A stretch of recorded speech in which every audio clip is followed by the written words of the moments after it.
Good day. I was going to say good morning because it is morning here. This is Wednesday morning. It's tipping it down with rain outside. Beautiful. Garden needs it. Garden. Oh, doesn't it make you cross when people say, "Oh, the garden needs it" when you're getting soaked? Anyway, perhaps it does. Hello. I'm Dave. Judith, pastors at Horizon Church. Most of you will know that, but in case you don't, and it's good to see you this morning. We do this crazy thing of an object or a mug. We've got a mug this week, and it's the Sri Lankan flag on there because some years ago we went on a missions trip a long time ago now with a few folks who are at Horizon now. Lainey came on it, and Rachel, Becky, yeah. I'm going to forget people. Yeah, now. I forget. That was on the road to nowhere, wasn't it? Right. And then we stayed on and went on a bit of a bird watching tour. It was to sort of celebrate a wedding anniversary, and we planned a bit of a big tour this year because it's tour. a big tour. Sounds a bit grand. Yeah, I know. It was Peru, for crying out loud. It's not. Yep. It wasn't Bognor Regis, was it? Nothing. Some complaints about. No, Bognor Regis is great, but it's digging, just down the road at the. Oh, Bognor Regis, if you're there, it's a wonderful place, but it's a bit nearer than Peru. But our plans had to change, so we'll be talking a little bit about that in a moment. But yeah, so Judith. We have to be flexible. Got to be flexible. That's what it's all about. Well, I'm going to start off with some good news. I will be sending out a picture and this update in the email, but I have a picture here of Grace, and she is clapping as the staff are clapping her leaving ITU. Yes.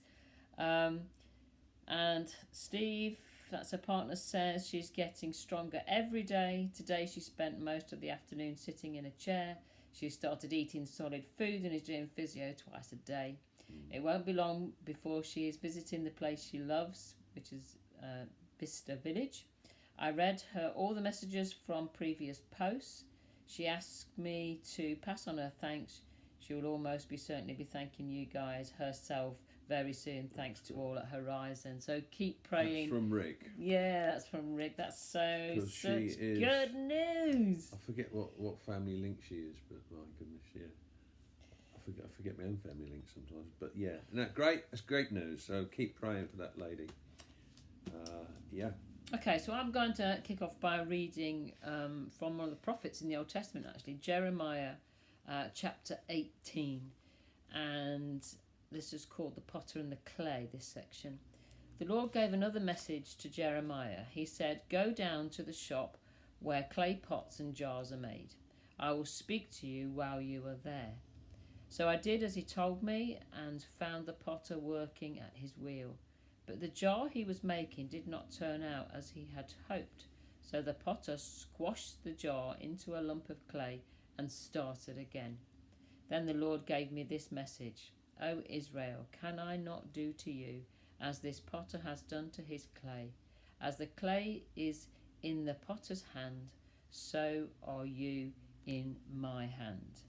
And the kind of thought I've had over recent days with all that's going on, the change in our world, we are still in God's hands in these very strange times. But his purposes never change, right? But the way he works out those purposes in our lives are change. I mean, Jesus didn't use television or a PA system or social media. He got his message out. But, times change, technology changes. The message remains the same. But the method of communicating that to the people that also change does have to alter. And in these times, we have really got to be flexible, like that clay on the potter's wheel, to be able to be squashed and moulded back into a different shape for a different purpose, or a different utensil to be used, or just be looking different. So I'd encourage it, like we were saying, with our wedding anniversary, that's just had to, we've had to be flexible, and we had to be change. The way we're doing church and we're trying to do what we can properly within the government guidelines. So they're not breaking any rules, but we're trying to meet when we can, how we can, which hence with the park and stuff. But church, we personally need to be flexible in our own lives. Don't be so kind of like, well, I always do it this way, and therefore I'm going to get really upset because COVID's stopping me doing this and that and the other. Let's be a little bit flexible. We saw that with Jill and Lee getting married, and they were flexible, and they managed to have their day as much as they, for everything they wanted to in there according to the guidelines. You just, if you're going to be resistant to circumstances and things and things having to look a bit different or feel a bit different or do things different, then that's not going to be very good for you, because resistant pots, the only way that you can change their shape is to break them. So we want to be a bit more like the clay, where we are malleable, where God can say, actually, Horizon, that's great what you did then, that fit for purpose then, but in this season, in this world, the needs of the St Helier estate around you, you're going to have to look a bit different. You're going to have to be shaped a bit different. You're going to have to function a bit different. So, leadership team are, very challenged by what's going to look like after COVID and the restrictions are coming off. And so, church, let's be like the potter, Jeremiah chapter 18. I was reading from the NLT. Let's be malleable and not resistant to what God can do, because when things like this happen, often, God can work in it all to bring out real positive change. And you look back and you think, wow, that came out of that. Who saw that coming? So let's be flexible. Yeah. I don't know, it's my mind, but when you start talking about the potter, I thought, well, where there's a wheel, there's a way. Oh, no, the jokes. Okay. All right, moving swiftly on. Please. I've said many times, if I had a pound note, or I have notes these days, a pound coin for every person who asked me, when are we going to get back together meeting, I'd be a very, very rich man. And it's lovely that people want us to get back meeting together. Of course, these are strange times, and we've just heard we've got to roll with those and do what we can. But we want to do as much as we can, as soon as we can. And I've got some good news. More good news. No, more good news. Okay. We have 1 or 2 picnics in the park, but this Sunday, you will get an email about this. We are organising a meeting at Horizon, outside the church building, on the grass at the church. Been round there measuring out this, that and the other. We're sort of revamping risk assessments, or even risk assessments. Put your false teeth back. Yeah. And that's going to be 10:30 this Sunday. Now, it's going to be a bit different. We can't sing and shout. I don't know if you can read the Amplified Bible, but you can't sing. No, joke number 2. You can't sing. 3 strikes and I'm pressing stop. We can't sing or shout, okay? But there will be worship led, and we'll be able to worship the Lord together. We'll be able to pray, and there'll be a message as well. But most importantly, we'll be together worshiping the Lord at our home building, if you like. So please come along. We need to get there prompt, so we need to start getting there from 10:15. Yeah. We need to register people in. The law is that we've got to keep a record for about 21 days or however many. So we're taking your name, so we've got your contact details as you walk through the gate. If there's any strangers, we have to get their address and everything, but most of you we know anyway, so that's fine. So we've got to do that. It'll be sanitizer at the gate, and we'll be showing you to your seat and all the rest of it. Seat. No, we need you to bring seats with you if you can. We have some fold-up ones that Dave has cleaned and sanitised, etc. But it really will be helpful if you bring your camping chair. Bring your own chair. And also, if you are in a bubble, or you are in 2 bubbles that are connected, can you make sure, well, you're trying to arrive together, but certainly sit together, because the more people we can put in a bubble, then we can get more people in. Worked out that if every person who came was a single person, because they take up a lot more room than a double person, if you see what I'm doing. But we get 48 around the building. So if you've got doubles and that, we'll be able to get more than that. I've no idea who's going to turn up.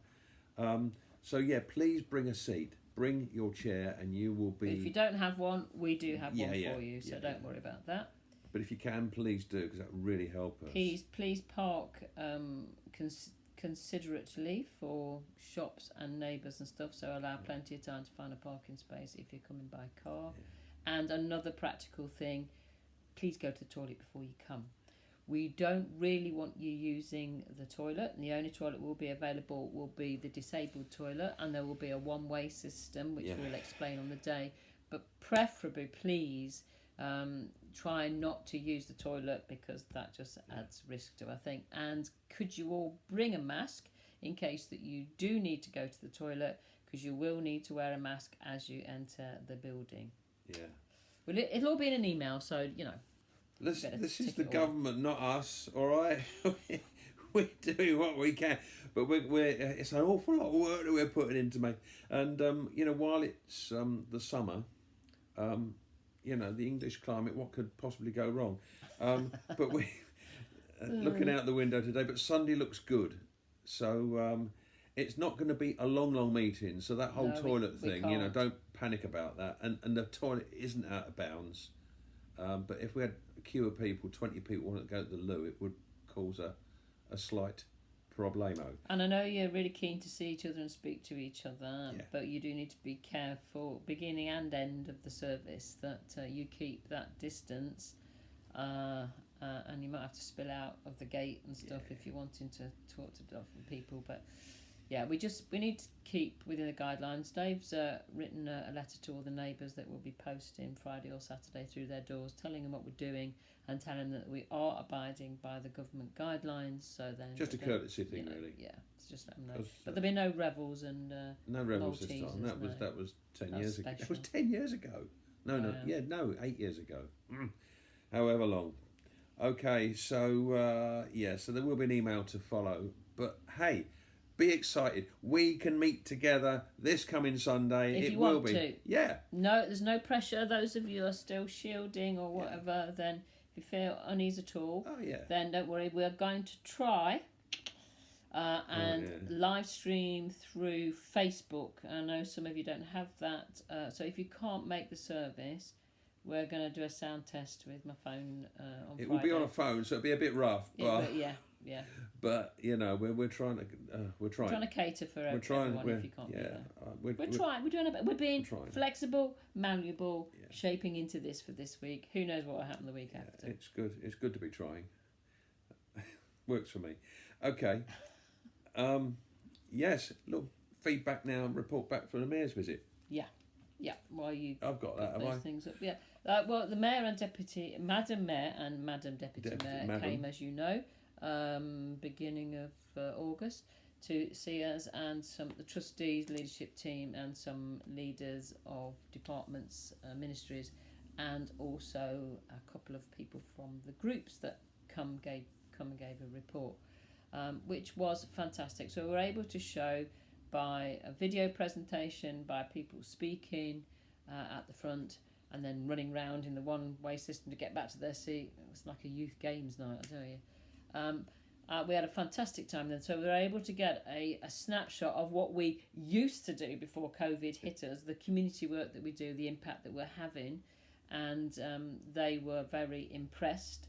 And I think Dave's got some of the comments. We've just got a couple of quotes really from that time, and please, church, those of you who are at work and have been, you're not all at the coalface of everything that happens or has been happening during the week. But can I tell you, you don't underestimate the fact that you are part of what I'm going to read to you in a moment. The mayor and the deputy mayor invited themselves because they wanted to come and say thank you to the church, that's you, for what's been going on. And we just were representatives of you when they came. And the mayor said this: thank you for this evening. It's given me a greater insight into all the work you do. You are making a difference, which you must be very proud of. Can I just say, in saying all this, we are boasting in Jesus, all right? Because it's all about him. That lady doesn't know anything about us. Well, she does now, but she didn't. She came in fresh and she saw something of what we did. The deputy mayor is actually Annie Morale, who is our local councillor. And she does love and champion us in the stuff that we do. And she said, "This is my ward. I would like to say how overwhelmed I am with the work that this church does." Thank you, Jesus. Isn't that great? It is so valuable in the community. She says, "I've worked with Dave and Judith, and their drive and energy and tenacity, and Dave's jokes," no, it didn't actually say that, has absolutely impressed me. That jokes bit wasn't there. The church, I love this, the church is the heart of St Helier. This church is so valuable. Now that is the impression of a lady who admits herself she doesn't have a Christian faith in that sense, but she cares very much about the community. And we want to be a witness by who we are and what we do. And this is what she said at the end: COVID has changed the world, but I know that you will adapt and be resilient. And I took that as a personal challenge. The world will change. We've said that for years, and then all of a sudden it's changed. Can I say that we are here now as God's people for a purpose. We belong in this generation. And Esther, in the book of Esther, she was in the right place at the right time, and it was said of her that she came to the kingdom for such a time as this. There were men and women and people who joined David because they saw that God was moving in the kingdom of David, and it's where God was at work. And it says this, that people came, men of Issachar came. From Issachar, men who understood the times and knew what Israel should do. I believe our church, you, me, us, we, all of us in this generation can hear what God wants to do, and we can understand the times in which we live, even if we don't understand them already. Just to finish, I was really impressed when I was reading about Daniel, and he was able to interpret dreams, but like Joseph, and put under a lot of pressure to interpret this dream, otherwise all the wise men were going to be destroyed by this king. And Daniel knew the answer to the king's dream. He had the interpretation of it. And the king said, "I hear you know what you can interpret a dream." He says, "I don't know, but I know a God who has the answer." And he drew upon God for the answer because he understood through trusting in God. And that's what we've got to be doing in these days. So please, please, please, if you can get there Sunday, let's see each other. Let's encourage one another. Let's rejoice. And let's thank God for that mayoral visit. It means a lot. And as I say, we're not trying to big the name of Horizon or any individual. We're here. Well, the only individual we want to big up is Jesus. So, God bless you. Have a wet Wednesday, because it's looking that way. But let's have a great Sunday. Yeah. And we'll see you soon. Yeah. God bless. See you. Bye.